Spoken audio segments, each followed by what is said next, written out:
Strategic Affairs, subscribe to our YouTube channel. Click the bell icon for updates.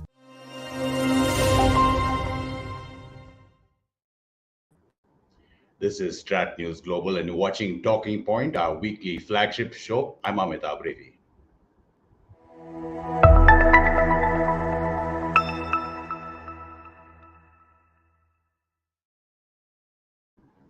A warm welcome to all our viewers who are watching this live, and a welcome to those who will see this streamed later if they're not watching live. And also like to introduce my panel for tonight. Dr. Aparna Pande joins us from Washington, D.C. She's the director of the Future for India and South Asia initiative at the Hudson Institute and well-acclaimed author as well. Dr. Pande, good to see you again on StratNews. Good to see you too, Amitabh. Thank you. And also from the capital is Sushant, Sareen, senior fellow with the Observer Research Foundation, well known to all our viewers here in India and South Asia for that matter. Good to see you, Sushant, as well. Always good to be with you, yeah. Pleasure is actually ours. Dr. Pande, getting straight into the thick of things, Friday prayers held in the Pulekushti Mosque in Kabul, led by one of the Haqqanis. Who would have thought that would happen a week back? But just looking at the signaling that is coming post that lightning takeover of the Taliban, the press conferences, social media, the PR initiatives that they are conducting, the so-called pronouncements. What is your take on how the Taliban are now moving towards ruling or governance? Amitabh, I mean, governance, we may have to wait because the Taliban has never been good at governance even in the past. What I would say is that this time round, somebody has helped them on the PR side. So if you recall last time round, they preferred to blow up television sets. They preferred to sort of, to show by violence what the Taliban was. This time, in an attempt to, some ways, get some form of legitimacy, for no other reason, just to make sure that the international community does not plan something against them, that they get some finances, that they get sort of, they don't face too many hurdles. And they're trying to show an image of a quote unquote moderate or reformed or a PR managed Taliban. So you have that, the Al Jazeera conference, which you're showing, and many others. But we also have seen the videos of people being beaten up outside Kabul airport. People, sort of Afghans walking yesterday, which was their national day and the flag day, walking with their flag, then being beaten up and across the country. So I think they're doing a good PR campaign, but we are seeing the reality. And in a few days, we will see when the entire Taliban leadership actually lands in Kabul and starts announcing their pronouncements as per their definition of Islam. We'll see what they actually do. Right, Sushant, the question that you had raised before we went live on air is, where is the Amin ul Mu'mineen? And some questions I'm going to take before you start talking about what we've seen. Pakistan seems to have put everything for the Afghan gamble. This is the obsession for strategic depth. That's Amitabh. There's another one from Aditya Prakash. Can we send in supplies via Farkhor into Panjshir for Saleh and Masood? Amitabh again, who says now it's to be seen whether the Taliban are actually Afghan or are they regular or irregular employed by Rawalpindi. Sushant. That's quite a number of questions to answer. But on Hebatullah, your guess is as good as mine, because I've been wanting to see what the guy has to say, because after all, he's the leader of the faithful. And why is the leader of the faithful in hiding? Whom is he hiding, against? Is he still alive? I think that's the question you're asking. Yeah, those questions are being asked right now. And a lot of people had actually speculated that today being Friday, maybe he will, appear today, something like the previous Caliph, Abu Bakr al-Baghdadi, who was killed in a tunnel trying to run away with dogs chasing him. So this new pretender to the throne, I think everybody was very keen to see, just as Abu Bakr al-Baghdadi, went into the mosque and then declared himself as the new caliph. Today was the day, less than a week after they'd taken over Kabul and occupied virtually the entire country. to actually declare the Emirate. But he hasn't declared it. I think they've declared it on Twitter. The irony Yeah. is inescapable that you declare an Emirate on Twitter. So I wonder what kind of an Emirate it is going to be. So that is one. And I think for all you had an Amirul Mominin not too long back who had died in 2013, but till 2015 everything was happening in his name. I don't know whether something similar has happened, especially considering that he was in Pakistan. The Pakistanis can do anything. As a former Afghan ambassador said, that they can take out milk from a bull. So, they can kill a Amirul Mominin and still, run operations in his name. So that's as far as Hebatullah is concerned.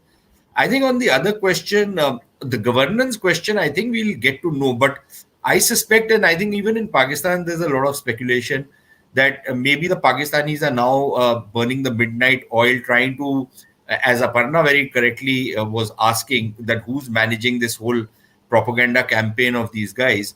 Maybe the Pakistanis are now trying to figure out some kind of a framework, some kind of a governance framework which will satisfy, if not entirely, but in some measure, the international community, so that the money keeps flowing. At least some parts of it keeps flowing. There is no real aversion to this Emirate. That people, more or less treat it as a fait accompli and learn to live with it. So I would imagine that something like that would be happening in Appara, in Islamabad, and in the GHQ in Rawalpindi, or between those two cities, because ultimately, for now at least, Afghanistan is turning out to be a bit of a colony of the Pakistanis. So that is as far as the governance aspect is concerned. And I think everybody is waiting because for the last 5 days, there is no government in Kabul or in Afghanistan. It's basically people, local commanders, who are calling the shots. You have no police functional, you have no ministries really functional, you have virtually no government. So who is in charge? Who is calling the shots? Nobody knows anything. Supposing you had to talk to somebody, who do you talk to? Which commander do you talk to? Who is going to be in charge?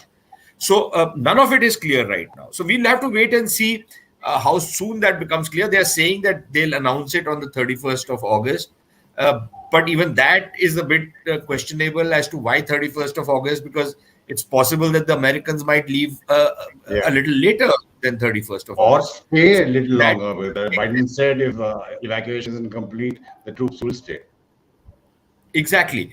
And then finally, on this whole, can we supply Amrullah Saleh? Much as I'm extremely fond of the man and I have deep respect for him, and I think he's a very, very brave guy.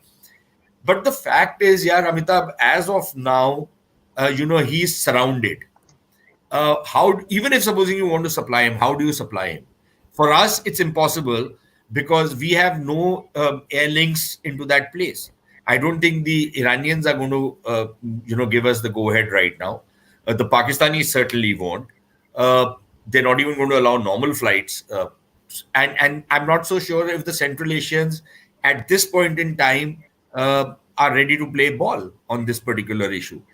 So maybe going forward in a couple of weeks, maybe a couple of months, something might start. The supply lines might open, or if you will, the Ho Chi Minh Trail of Afghanistan might open. But as of now, I don't think it's going to happen. Dr. Pande, Aparna, this is a question from Rumi. What can we expect? I'm just taking forward what Sushant was saying. What can we expect from India's side of the engagement, black, white, or grey? There's some who are questioning India leaving, at least the diplomatic mission, leaving Kabul at this particular juncture. What's your take on? Of course, safety is the main concern, but what's your take on that? I can understand why they evacuated all the diplomatic staff and brought them back. We have to be pragmatic. India's presence in Afghanistan, along with the presence of many other countries, was predicated on a security presence, or let's say support provided by the international community and the Americans. When the Americans and their security presence left, it made sense to evacuate your embassy staff. Now, yes, I mean, the British are sitting at the airport, Americans are sitting at the airport, but India does not have that kind of military presence or capability to sit at the airport and do all that the Americans or the Europeans are doing. But so our withdrawal is understandable. We have a lot of investment at stake in Afghanistan. It's not just the money which we have given over the last 2 decades. From India's point of view, a stable Afghanistan is critical to India. And a Afghanistan which is not dominated by Pakistan. And from India's point of view, the Taliban are Pakistan's proxy, basically. So I understand why they evacuated. The question is, what are we going to do to take out each and every Indian who's there in that country and any Afghans who have supported us? If the Americans are finding it difficult to evacuate people, it's understandable that we are going to find it difficult, especially people who are in remote areas. If you recall, President Biden was asked, what if there's an American sitting in a remote village and cannot find his or her way back to Kabul airport? It is going to be almost impossible to get people out. And those are the people who I mean, in case, God forbid, they are captured or executed by the Taliban, that will then create problems for countries like India or US. Sushant, you want to go on India and how we have to play the situation?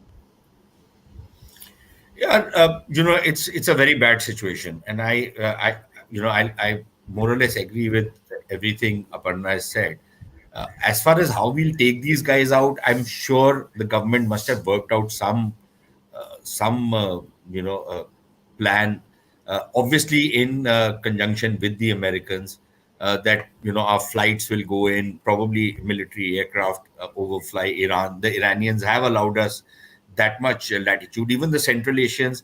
So it's one thing to use Central Asia or Iran to supply Amrullah Saleh, but quite another to fly into Kabul and evacuate your people. So I'm not so. I think the evacuation from the airport is a no-brainer. That's not going to be a problem. I think we have enough links with the Americans to be able to manage it reasonably well. The problem, however, is going to be how do people come to the damn airport? And people, even who are staying in Kabul, are finding it difficult to reach the airport. There is fear, there is terror. People don't know whether, when they reach the airport, whether somebody will catch hold of them and make them disappear. So clearly, that is it's a bad situation. Now, the one problem is, however, the government of India had constantly been telling people that, listen, guys, you need to get out, leave. Okay, they might not have told everybody evacuate now, but I think the frequency with which advisories were being issued and the tone of the advisories should have actually made people aware of the dangers and left whatever they were doing and at least reached the Indian embassy, if nothing else. They didn't do that. Now, some of them must have thought that maybe there is a degree of alarmism. But in these kind of situations, it's better to be an alarmist than be stranded. So, and frankly, I don't see how many options we have. Even Amitabh, you covered this thing much more than I do, and you get down to the ground for this kind of a stuff. But even those 3 engineers, which we literally had to pull out, it was a kind of an emergency rescue with special forces and what have you. People should understand, yeah, look, we don't have bona fides with this particular regime. These are virtually terrorists as far as we are concerned. We don't know how they'll turn out to be going forward. We have an idea, but you can't say with 100% certainty. So people should understand that the hands of the government are tied. Yeah, we'll try and negotiate through third parties or even directly through official level or whatever. But if supposing, the worst happens as Aparna was talking about or apprehending, there isn't much anybody can do. No government can do anything. The Americans can't do it. Yeah? They are telling people with 6,000 soldiers and with all the latest weaponry, equipment, you name it, they are telling their own people who are in Kabul, not even outside, that listen, we can't guarantee you safe passage to the airport. How do you expect India to do it? Yeah. So it's a terrible situation, but just keeping fingers crossed that all the Indians who are stranded out there can be pulled out. If they reach the airport, they'll be pulled out. I don't have any doubts about that. I'm sure those arrangements have been made. All those modalities would have been worked out. Everything would be in place. The problem is reaching the damn airport. True. Now the Americans say even their nationals or the SIVs have to make their own way to the airport. In terms of what Sushant is saying, Aparna, and in terms of almost certainty, think we know what the Taliban will behave like in terms of links to terrorism. We've already, I think, seen two reactions. One is from the TTP, and also from the Al Qaeda and the Arabian Peninsula, which have been quick to congratulate them. And how do you see that going forward, Dr. Pande? So their links with the regional groups, whether they are in Pakistan or Central Asia, and their links with global groups are well known, right? I'm sure both of you saw the June report that the UN brought out this year, Yeah. which said that Al Qaeda and Taliban had not broken ties. We must remember that Osama bin Laden offered bayat to Mullah Omar. So it goes back decades. That relationship between them. Secondly, what has the Taliban promised in that Doha agreement which was signed?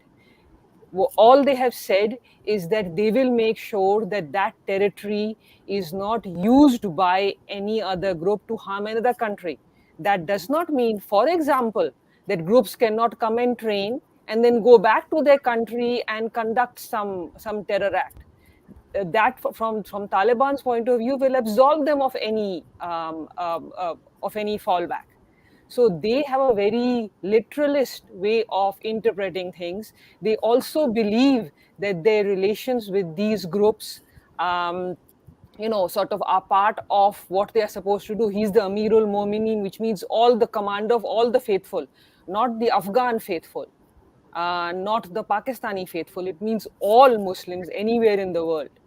We have seen these, but I would say we will see even, for example, groups in Pakistan, not just TTP, the Tehreek-e-Labbaik Ya Rasulullah, and the Kashmir focus group. So there are a lot more groups which will start coming out of the woodworks, either to train or to conduct sort of acts which will use Afghan territory. Finally, there will be a demand. I'm sure both of you saw there was a video which came out a few days ago, soon after the Taliban took over Kabul.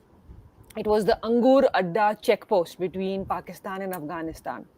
And the Taliban on the Afghan side were teasing the Pakistani soldiers and saying that, it's coming your way soon. So, the problem is going to be that if you sort of you say that there's Islamic regime or sort of regime in Afghanistan, why shouldn't it there be in Pakistan, in the Islamic Republic of Pakistan? So there are bigger challenges. That challenge, Sushant, in terms of India, Islamabad dealing with blowback? I think, look, the sensible people in Pakistan expect the blowback. But I don't think the generals do. I think the generals think they've covered it all. But let me just say, Aparna was talking about the assurances which they'd given in that particular agreement. And it took me back almost 17 years or 16 years from that particular agreement, almost 16 years, when a similar assurance was given to Atal Bihari Vajpayee by Pervez Musharraf. And how did that turn out? That the soil of Pakistan will not be allowed to be used. The wording was very similar, right? And we all know how that turned out. It continues to be bloody used even today. Okay. So one is that the Taliban, being Pakistan's pets, probably took a leaf from, maybe even this line was put in by the GHQ or Appara into that particular agreement. More seriously, I'm extremely surprised that whatever else hash he might have made, Khalilzad at the very minimum at least pretends to be a diplomat, right? He's held very important diplomatic positions. The one thing which diplomats can be extremely infuriating about is every comma, every full stop, every punctuation. They are past masters in splitting hair when it comes to language of an agreement. You meet any Indian foreign service officer and you will find this out. How could any diplomat agree to this damn text which they signed on? And to be honest, the Taliban are absolutely right. They have interpreted the agreement to the T. Let's give it to them. Listen, don't go behind their appearance. These are really cunning fellows, right? They might have low cunning, but they have a lot of cunning. They might be clever by half, but they are very clever. Don't ever mistake them for being, yeah, they're barbarians and all of that, but even barbarians were very shrewd in their own way. Okay, so this constant mistake which we made to underestimate these people, I think it's something we need to stop doing, and we need to take them with a fair bit a degree of seriousness. But to come back to the main question, look, I think there is no way, at least I have been saying this for many, many years, there is no way they will ever sever their connections with any of these groups. Yeah, they have fought together in the worst of times. When the entire world was after them, they have stuck together and they have fought for the last 20 years. 20 years is a very bloody long time. Okay, you have the Americans wanting to pull out their Afghan colleagues because they've worked together for so long. You think the Taliban will let go of these fellows? That's not going to happen. Whether it's the Al-Qaeda, the Uzbeks, the Tajiks, the Uyghurs, the TTP. The TTP has been born from the womb of the Taliban. Listen, go back to 1996. Look at Pakistani newspapers, Urdu as well as English. There used to be small snippets. When the Taliban took over Kabul in 1996, small snippets would come in the Pakistani press saying that in such and such place, some obscure place in the Fata region, some village, maybe 10 people village, 5 people have got together and announced themselves as the local chapter of the Taliban. This is how far back they go. It's 25 years, right? These were people who have been fighting on the side of the Taliban from 96 to 2001 and subsequently. These are people who have been part of the Taliban government. These are people who have worked as assistants or secretaries or drivers or what have you of the Taliban leadership in Afghanistan. You mean to say all of that is going to be forgotten and suddenly they will be thrown to the wolves? I don't think it's going to happen. But I think the Pakistanis think they'll be able to handle this is a minor irritant compared to the larger strategic game plan which the Pakistanis have in mind. And if Pakistan wants to save itself, it should abolish the word strategic from its dictionary. Because every time they start taking strategic decisions, they make a hash of things. In terms of links, yeah, go ahead. Just two quick things. I agree totally with what Sushant said. I'd add to it. Actually, from their point of view, Sushant, and you know this well, their strategic aim is one, to get India out of Afghanistan. In Pakistan's foreign policy and Pakistan's policy towards Afghanistan since the 1950s, 60s, especially the 1970s, has been that there should be a pro-Pakistan, anti-India Afghan regime.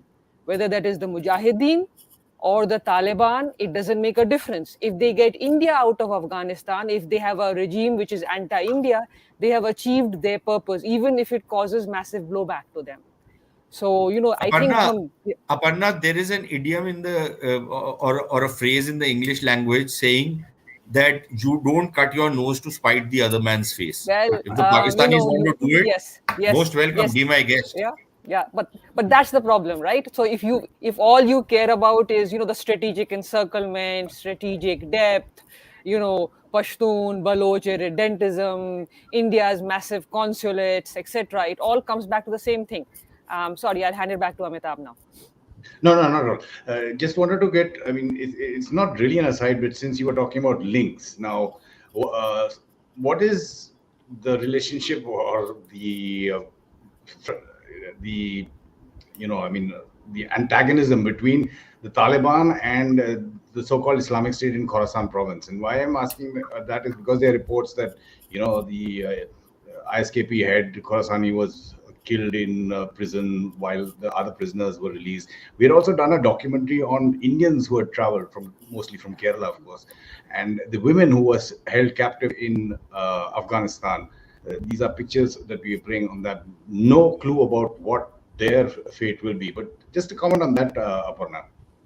So two quick points I'll make. I mean, at sort of, at one level, the Taliban, Al-Qaeda, IS have always said that they are different entities, and each is sort of, primarily targeting the same group of people at various degrees. So there is that competition between them. We must bear in mind that the Taliban did, in sort of, in the Doha Agreement, agree not to allow ISKP to operate. I think that's one of the things which Russia also wanted, because they see the Islamic State as a bigger threat to them in Central Asia than the Taliban. But sort of, they did release all those prisoners. Maybe sort of, they killed the ISKP head, but all the rest were released.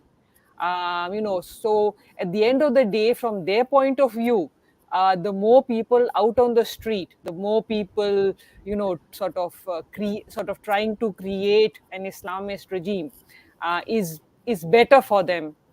And IS sort of, will focuses on Afghanistan, also focuses on Pakistan, on India, Iran, and, the entire quote unquote Khorasan area. So while Taliban sort of, may ostensibly claim that they have problems with ISKP, I don't think that at the, at a real level, they really have problems. They'll be fine with IS doing what they do, as long as it doesn't, as long as they don't get blamed for what IS did. Which is exactly what was happening before, the Taliban came into Kabul. I mean, sort of one extra point, we sort of, just the other day, the IMF has held back on the money which was supposed to go to Afghanistan. So, sort of that is important. That was a lot of money which was going in. There will be money from banks, there will be remittances and things like that, which the international community should make sure do not go into Taliban hands. They have enough sort of sources of revenue. They should not get these. But I'm sure this is one reason why they have that PR campaign. They want the money. Yeah, in fact, just putting out those tweets there of the ex-head of the Afghanistan Bank, Ajmal Ahmadi, who was delineating what happened just before Ashraf Ghani left with all his people, and how the bags of cash were not coming in. That is bags of dollars that were not coming in, and where the finances of Afghanistan were internationally, which could be held up. And you pointed out the IMF. I think the IMF tweet will also come up shortly. Sushant, if you want to take it on that subject, is there any leverage in terms of finances? I mean, they have drugs, they have all the border crossings for trade, etc. Can the international community have any levers in terms of that, on how they shape Afghanistan's Taliban's policy at the point? So I'll just come to that in a bit. I think I'll just add something which Aparna was speaking about, the ISKP and the Taliban thing. So look, you need to understand that there is an ideological dimension. You can call it organizational, ideological, where there is very serious conflict between the ISKP and the Taliban. You can't have a caliph and an Amirul Mu'mineen. It doesn't work that way, right?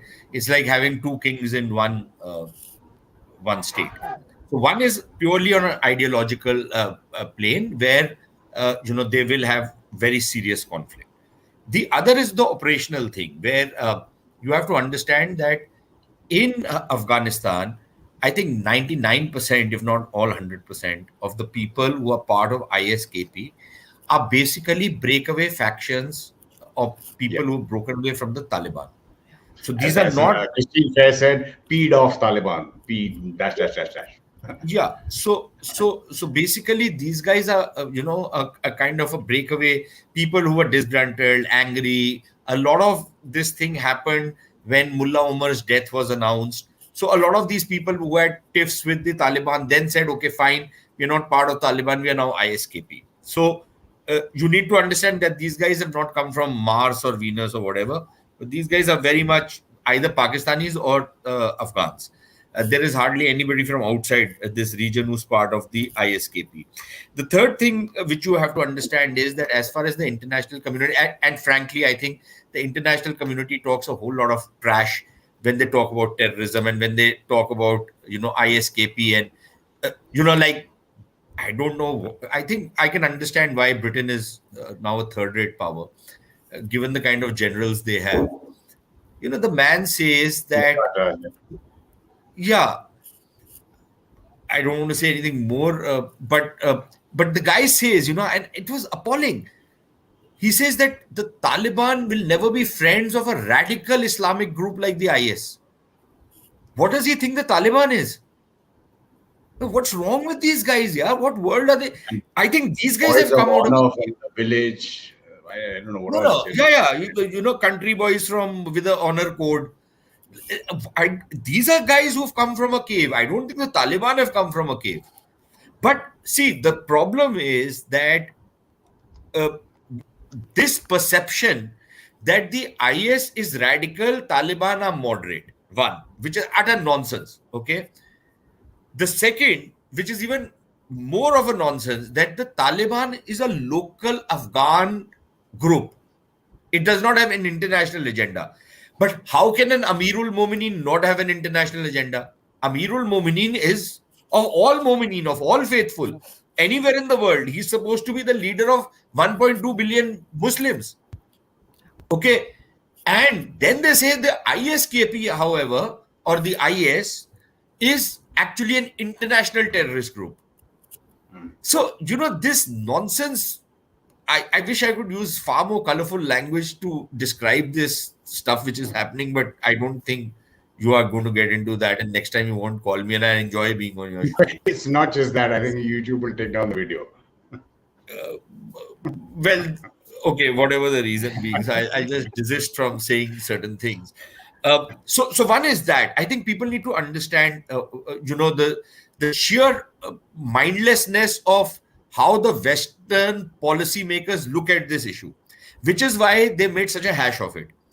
The second, on the economy part, look, it's one thing to run a terrorist organization through drug money, through extortion rackets and stuff like that.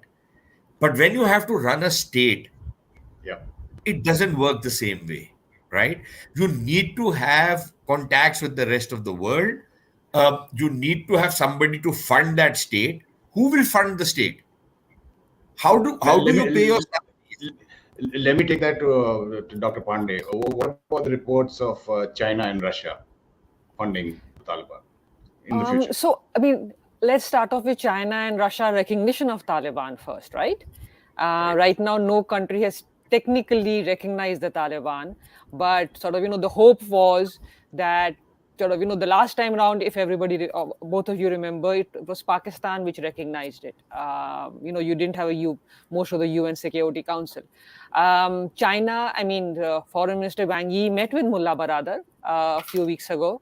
There were conversations on various issues, including on ATM and terrorism. There's a possibility that if China and Russia recognize Taliban, then the flow of money and support to Taliban will become possible, and it won't be that easy for other countries whether or not they recognize. And if they recognize, then Pakistan will. We must remember Pakistan has not officially recognized the Taliban as yet, the Taliban regime.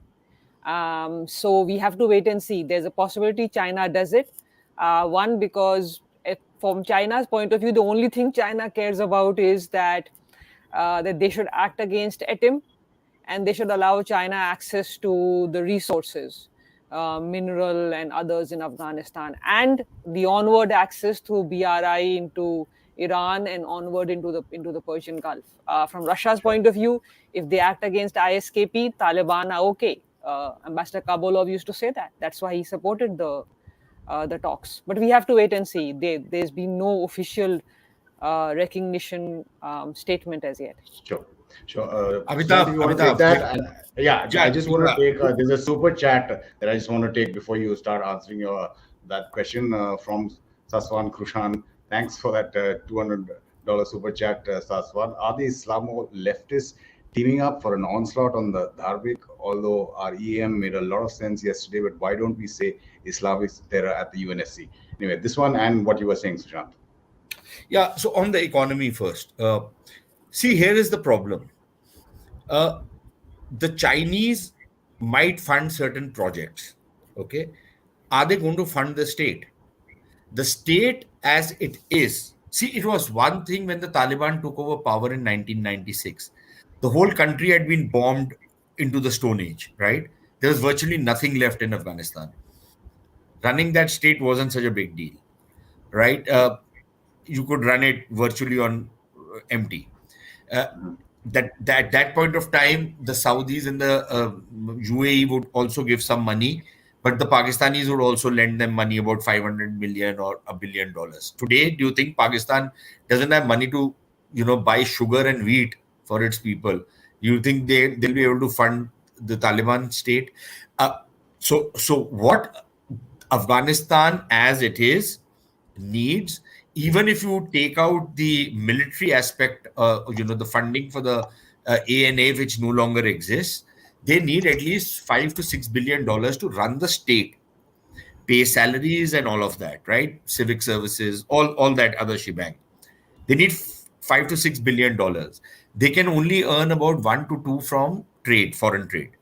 If they start relying upon narcotics to run the state and become a narco state, then even the $2 billion odd dollars which they get in import duties will stop, because I don't think any of the neighboring countries except Pakistan, which wouldn't mind being a narco state on its own, I don't think the Iranians would like it. The Central Asians would like it. So I think those the border controls will come into place, very serious ones. So it's a kind of a balance they'll have to establish. The thing is, will the Chinese pump in $4 to $5 billion to run the state? I don't. The Chinese have not done this anywhere else. Will they do it in Afghanistan? And if they get into mining projects, there is nothing going to be coming out of it immediately. Okay, Sure. It'll take at least an year, maybe two, maybe even longer for these projects to come online, and then maybe royalties will be given. How much royalties? Even then, we don't know whether you really have the level of mineral riches which everybody talks about. That study, which everybody quotes $1 trillion worth of minerals and stuff, is from 1970s. I Yeah. don't know if I don't know, Dr. Pande, if she knows of any new study or latest geological survey study, but I think the last one was in 1970s. So we don't know whether actually there is that wealth, okay, mineral wealth. Maybe there is some, but not of the sorts that the Chinese are going to come and invest billions and billions of dollars and take away billions and billions of dollars. For what? And then there is this whole transit economy. So that also you'll have to first spend many billions to get that transit economy in place. Once you get it, then you have to ask yourself, does Turkmenistan, Tajikistan, Uzbekistan, what do they sell? What do they buy? What do they sell? And from whom do they buy and whom do they sell? All that somebody, when they talk about this, needs to study some WTO data of their trade patterns and their direction of trade to come to know that, this is one big cock and bull story, which is, the Pakistanis love it, of course, because they think they'll become the center of the world. But nobody, I won't take it seriously. I haven't seen the numbers which justify that level of expense. But the Pakistanis even think CPEC is a great thing for them to happen. So good for them. On the question which was asked, look, fact of the matter is, part of the problem in dealing with terrorism is political correctness. And there is international political correctness that you're not willing to call a spade a spade. So as long as you keep skirting around issues, you will never be able to take the bull by the horn. I think that's the simplest answer I can give. Sure. Aparna, if I'm just going to put up another question, but we also, there have been dramatic pictures, a lot of dramatic pictures that have come out of Afghanistan. Some which also look at the equipment that has been left behind by the Americans, which is now in Taliban hand, including Indian gifted helicopters. How and we also have intelligence reports suggesting that many of these weapons or money bags full of them are finding their way back to Pakistan. Now, how is that?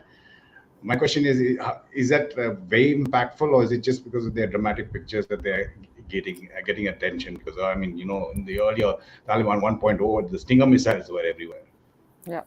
So what I would say is that some of the equipment the Americans destroyed, but a lot of equipment they left behind for the Afghans. Now the Afghans actually weren't even able to operate a lot of this equipment because it required NATO contractors.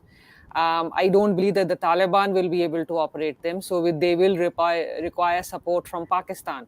So either this equipment will be operated by Pakistanis who are supporting the Taliban, or it will be moved back across the border to support for Pakistan to use or to take apart and to use for its project. So I don't see the Taliban being able to use this equipment as much as Pakistan. But some of it is is images. But I mean, so what's the difference between 2 decades, or let's say 2 decades ago and now, right? I mean, let's say 4 decades. When the Soviets left, the equipment they left behind for the Taliban or for the Mujahideen was old equipment, was equipment which wasn't high tech. The equipment which the Americans have left behind and which the Taliban or Pakistan will operate is high-tech modern equipment. And so the problem is both whose hands will it fall into, to the fact that you are leaving behind high-tech equipment which whether an insurgency uses or a regular army uses, both are problematic. Sushant, you want to take that? And I'm just going to take this another super chat question. The impact on other bilateral relations, Indo-Russian relationship, where will that go? Ashish Upadhyay has put in 100 rupees to ask that question. Thanks, Ashish. So I'll come to that in a bit. See, on the equipment, this thing, or the weapons stash. Look, when the Russians left, yes, it was. You can say it was old equipment, but it was the most modern equipment at that point of time. What was the equipment at that point of time? Kalashnikov rifles, you had rocket launchers, you had grenades, basically light infantry equipment. And that whole place was awash with all those weapons, which then filtered into Kashmir. They came all over the place. That was when the insurgency started. But I think part of the problem was we were also not very well prepared at that point of time. So one is, okay, now suddenly the AK-47 is not a sexy enough rifle and you go in for an M16 or one of those, right? You go in for American-made stuff. Fine.